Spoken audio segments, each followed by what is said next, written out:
I first time coming Singapore 2010. Yeah. How much is First time coming, it's $18, $19 same. When do you come to Singapore? I first time coming Singapore 2021. 2021? Yeah. So what was your pay in 2021? That time my salary is $18 per day. $18.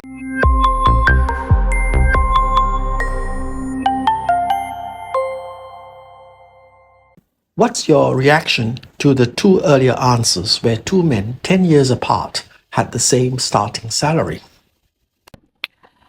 Well, I'm not totally surprised because I myself met a worker last year in the Botanics, a landscaping worker, who was being paid $14 basic salary.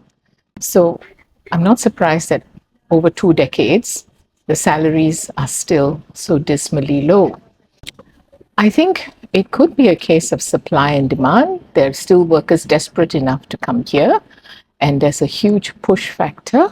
But as a country with such a rich country, I think there should be ways where we should look at rewarding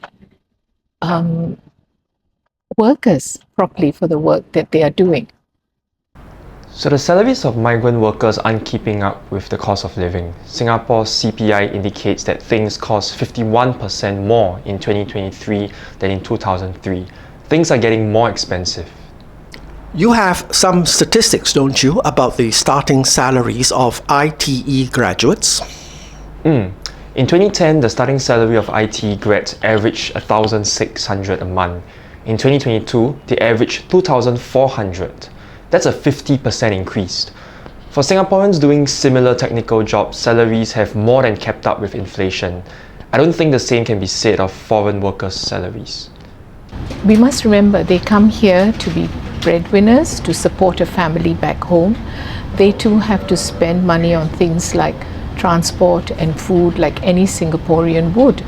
So what's going to happen is they're either going to cut back on themselves to the point where their health is affected, their productivity is affected, and at the end of the day, I find that we are going to be the losers in the long run.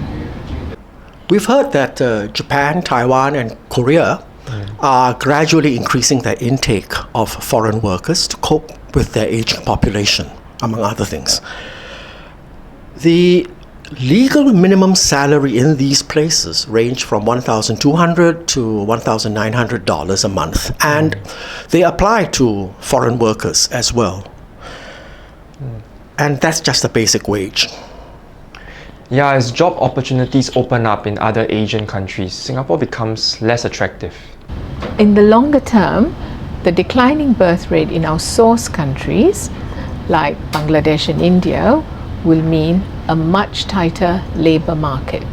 So what you're saying is that wage stagnation is not just an issue for migrant workers, it's an issue impacting the long-term viability of Singapore's cheap labour economic model. Isn't that what you're saying? Exactly. Our cheap is good business model will have a sell-by date.